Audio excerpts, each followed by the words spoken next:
C'est donc aujourd'hui le 6e dimanche après la Pentecôte. Et en ce jour où nous allons avoir la joie de voir baptiser deux petits jumeaux, eh bien, il y a surtout une grande quantité de martyrs, puisque à Rome, en ce jour, on en fête 10 204. C'est aussi en ce jour qui est l'anniversaire des 19 martyrs de Gorkum. Et c'est aussi l'anniversaire de Sainte Procule, qui est la patronne de Ghana. Donc c'est un des modèles, on va voir qu'il y en a d'autres pour le mois de juillet, qui nous sont donnés en ces mois d'été où on est un peu porté à se laisser aller. Alors l'Église nous donne des modèles de pureté, et là on en a un beau, puisque Sainte Procule donc avait fait vœu de virginité. Ses parents, contre sa volonté, voulaient la marier. Elle avait fait un arrangement avec une autre famille. Elle s'est enfuie. Le jour du mariage, elle a changé de vêtements, etc. Parce qu'elle a compris que si elle partait trop tôt, ça n'irait pas. Donc elle est partie le jour même. Elle a réussi à se cacher pendant quelque temps. Celui à qui elle était promise l'a poursuivie, a réussi à retrouver sa trace. Alors elle était dans un lieu un petit peu désert.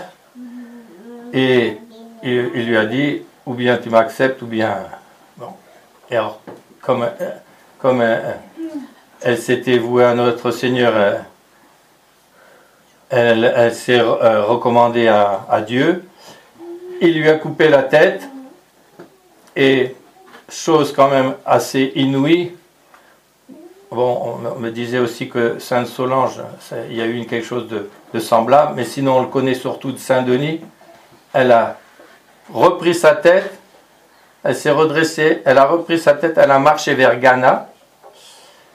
Du coup, ça a bouleversé son prétendant. Il est sorti de son mouvement de passion, etc. Il l'a suivi et il s'est mis à ses genoux en la suppliant de lui pardonner. Malgré qu'elle ait la tête coupée, d'une manière ou d'une autre, elle lui a signifié le pardon. Elle a continué à aller vers Ghana. Et comme quoi il ne faut jamais désespérer de rien, son prétendant a mené une vie de pénitence, et il a tellement bien réparé et autres qu'il est honoré comme saint.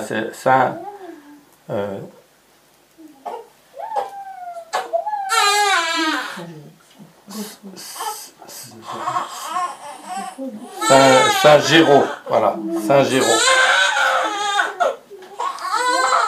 Donc ça c'est pour aujourd'hui.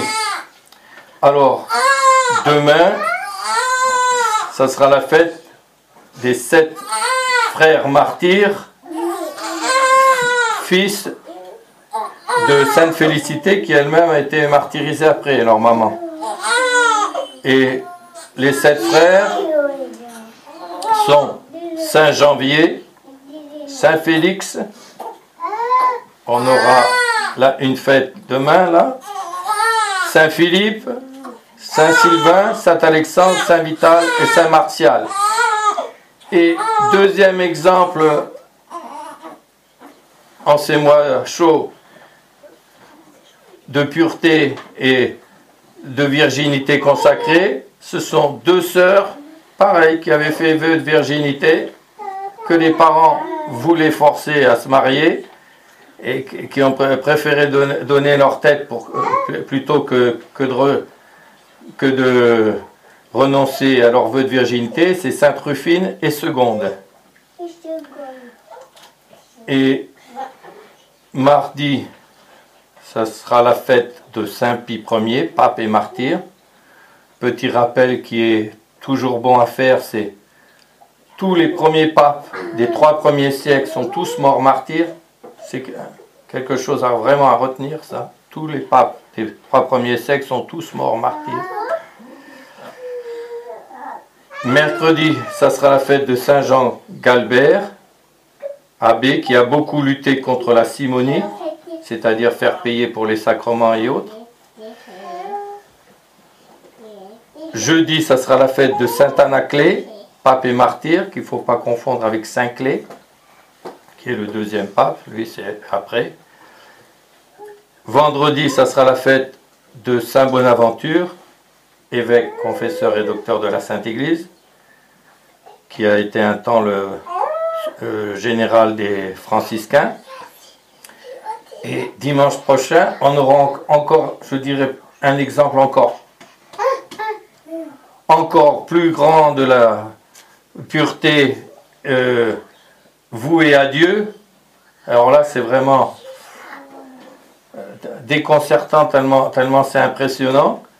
C'est Saint Henri Ier, l'empereur, qui est resté vierge dans le mariage avec Sainte Cunégonde.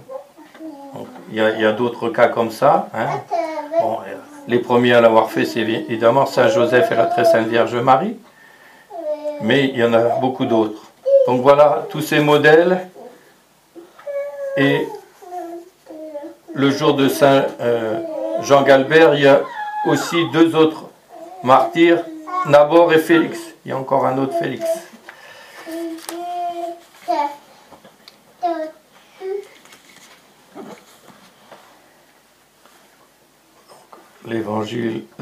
L'épître tombe vraiment bien pour ce jour de double baptême. Quicumque baptizzati sumus in Christo Jesu, in morte ipsius baptizzati sumus. Nous tous, qui avons été baptisés dans le Christ Jésus, nous avons été baptisés en sa mort.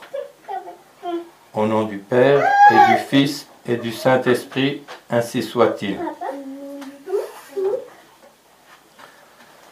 Nous sommes baptisés dans le Christ Jésus parce que c'est lui qui a institué le baptême, parce qu'il y est aussi par ses mérites que le baptême tire ses effets salutaires, et aussi parce que le baptême doit nous assimiler à notre Seigneur Jésus-Christ, nous incorporer à son corps mystique qu'est la Sainte Église, puisque le baptême c'est aussi, en plus de la régénération de l'âme, la purification du péché originel, c'est aussi l'incorporation dans la Sainte Église. C'est d'ailleurs pourquoi le baptême commence à la porte de l'église, et c'est dans le rite du baptême que l'enfant est conduit dans l'église aux fonts baptismaux, avant de devenir enfant adoptif de Dieu, et donc un petit prince, et un membre de la Sainte Église. Nous avons été, en effet, par le baptême, ensevelis dans la mort de notre Seigneur Jésus-Christ. Alors pourquoi? Eh bien, l'eau bénite, l'eau baptismale aussi, est en quelque sorte la représentation symbolique du sang de notre Seigneur Jésus-Christ. Et c'est donc dans le sang de l'agneau que nous sommes purifiés. Bienheureux ceux qui auront lavé leurs robes dans le sang de l'agneau. On en a le symbole dans le passage de la mer Rouge. Pourquoi on l'appelle la mer Rouge? Parce qu'elle est rouge du sang des Égyptiens qui poursuivaient les Israélites et qui sont tous morts par un miracle de Dieu.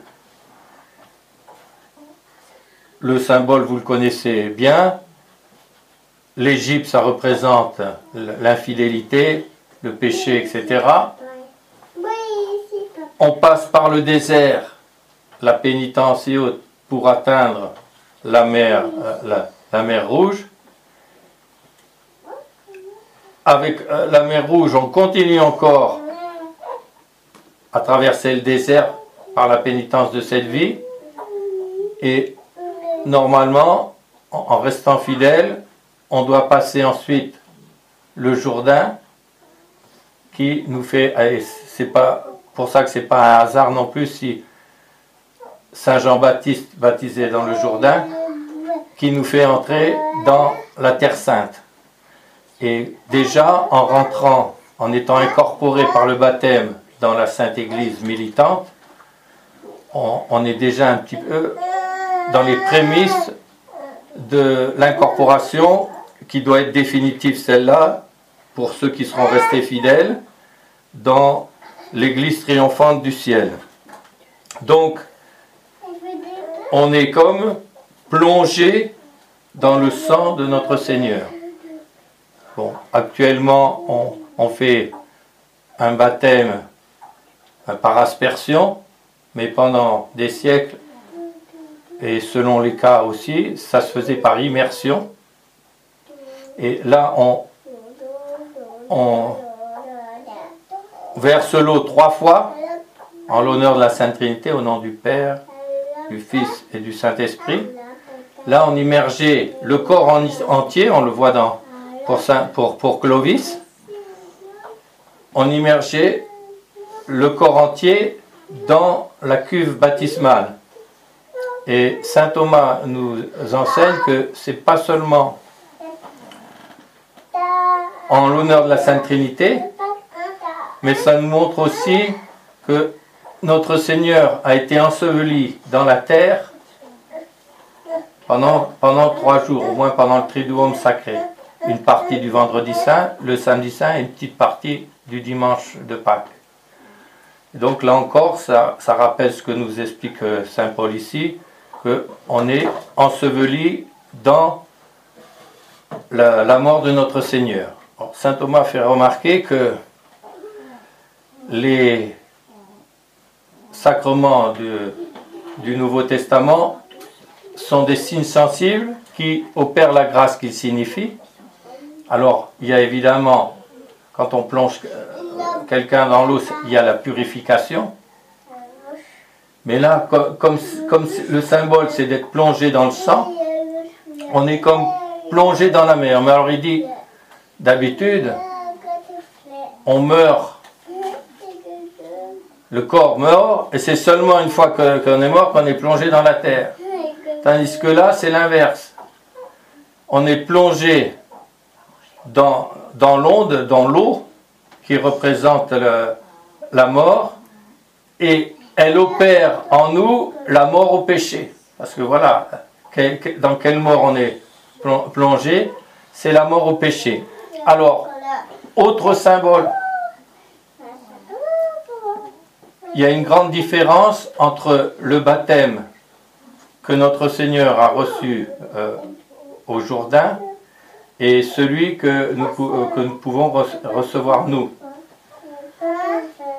Notre Seigneur a voulu faire cet acte d'humilité parce qu'il savait qu'il allait demander même à des rois: baisse la tête, fier Sicambre, baisse la tête. Et je ne sais pas si vous avez assisté à un baptême d'adulte, c'est beaucoup plus long qu'un baptême pour les enfants. Et c'est impressionnant. Par 3 fois, on demande à l'adulte de s'humilier en se mettant à genoux. Et donc, comme notre Seigneur allait demander des choses comme ça: baisse la tête, Clovis, t'as beau être le roi et tout ça, baisse la tête devant ton Dieu. Alors, notre Seigneur, qui est le roi des rois, il a voulu le faire le premier. Saint Jean-Baptiste lui dit: c'est pas à vous d'être baptisé, c'est à moi d'être baptisé par vous. C'est pas moi qui dois vous baptiser. Mon baptême, c'est juste une figure du vôtre, une préparation du vôtre. Tu ne comprends pas ce qui se passe, mais fais ce que je te demande. Bon, alors il cherche plus. Il le trempe dans l'eau. Bon, il y a la théophanie, le Père qui se manifeste dans la voix, et puis le Saint-Esprit dans la colombe. Et qu'est-ce que nous dit l'Évangile? il fut chassé par l'Esprit Saint dans le désert. Or, qu'est-ce qui s'est passé? C'est que notre Seigneur, il a fait exactement l'inverse que pour nous. Il s'est chargé de tous nos péchés, il a pris sur lui tous nos péchés, et comme le bouc émissaire, si vous vous rappelez de ce que c'est que le bouc émissaire dans l'Ancien Testament, une fois par an, on notait les principaux péchés du peuple sur des rouleaux, on l'attachait sur les cornes d'un bouc, et le bouc était chassé au désert, après avoir été aspergé de sang, etc. Il était chassé au désert pour manifester que Dieu, comme on avait reconnu qu'on était des pécheurs et qu'on lui avait demandé pardon, que Dieu allait faire abstraction de ses péchés. Et bien voilà le symbole de notre Seigneur chassé au désert pour nous. Pour nous, c'est le contraire, on est trempé dans l'eau et c'est là qu'on est déchargé de nos péchés. Et pourquoi c'est dans le sang de notre Seigneur? C'est parce qu'il l'a payé cher. Nous avons été rachetés au prix du sang de notre Seigneur. On peut penser aussi à cette parole de saint Augustin qui résume en disant: on peut se vendre aux démons, mais une fois qu'on s'est vendu aux démons, on ne peut plus s'en sortir sans la grâce de Dieu et sans le secours et l'application du sang de notre Seigneur. Là, il est appliqué par le baptême, ensuite il est appliqué normalement par la confession. C'est une manière aussi d'à nouveau de faire l'application du sang de notre Seigneur pour le rachat des péchés. Donc voilà le sens. Si donc nous sommes ensevelis dans la mort, c'est dans la mort au péché. Et comme notre Seigneur, il est ressuscité par la puissance de sa divinité, donc là on l'attribue plus spécialement au Père, eh bien nous devons aussi, après le baptême, ressusciter à la vertu et ne pas retomber dans la mort du péché.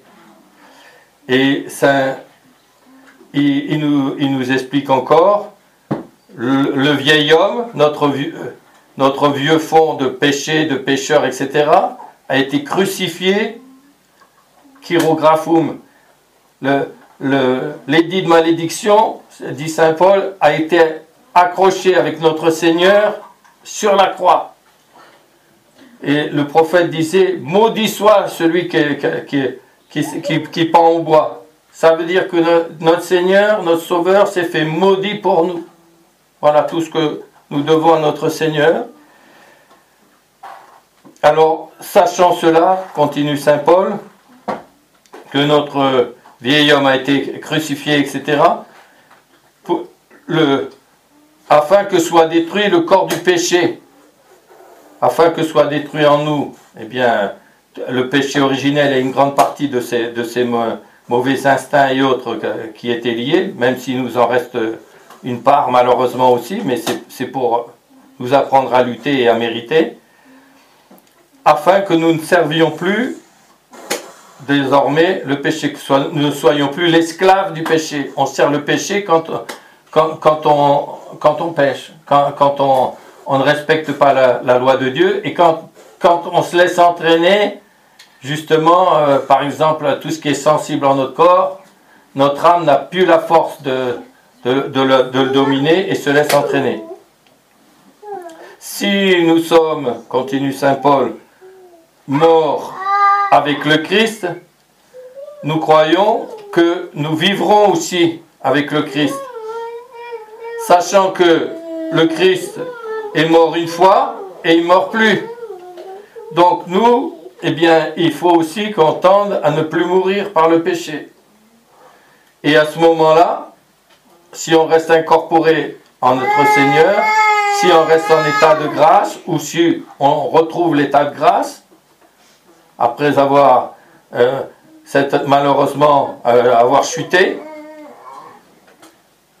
à ce moment-là, à cause de la vertu et l'application des mérites de notre Seigneur, eh bien, nous vivrons simul essiam vivemus cum Christo. Nous vivrons avec lui.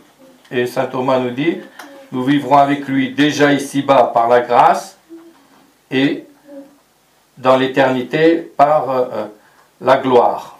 Dans la gloire. Dans l'éternité, on est vraiment entièrement libéré, même de la possibilité de chuter et de pécher. Et ici-bas, il faut lutter.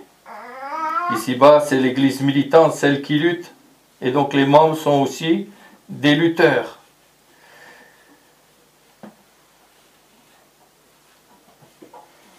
Alors, conclut saint Paul, estimez-vous comme mort au péché et vivant en Dieu et pour Dieu dans le Christ Jésus notre Seigneur. Donc voilà la grâce qu'on va souhaiter à ces petits-enfants. Et leur exemple doit nous rappeler ce que nous avons nous-mêmes reçu quand nous étions enfants, puisque nous avons le bonheur, et ce n'est pas un petit bonheur ça, d'être né dans une famille catholique et d'avoir reçu le baptême depuis l'enfance. Donc on ne se rend pas compte des grâces, mais quand on voit justement ces adultes qui viennent vers vous, meurtris et tout ça, et là on comprend combien on a reçu. Alors, finissons par cette parole du pape Saint Léon. Christiane, cognosce dignitatem tuam. Chrétien, prends conscience de ta dignité et rends-toi digne d'être enfant adoptif de Dieu. Au nom du Père et du Fils et du Saint-Esprit, ainsi soit-il.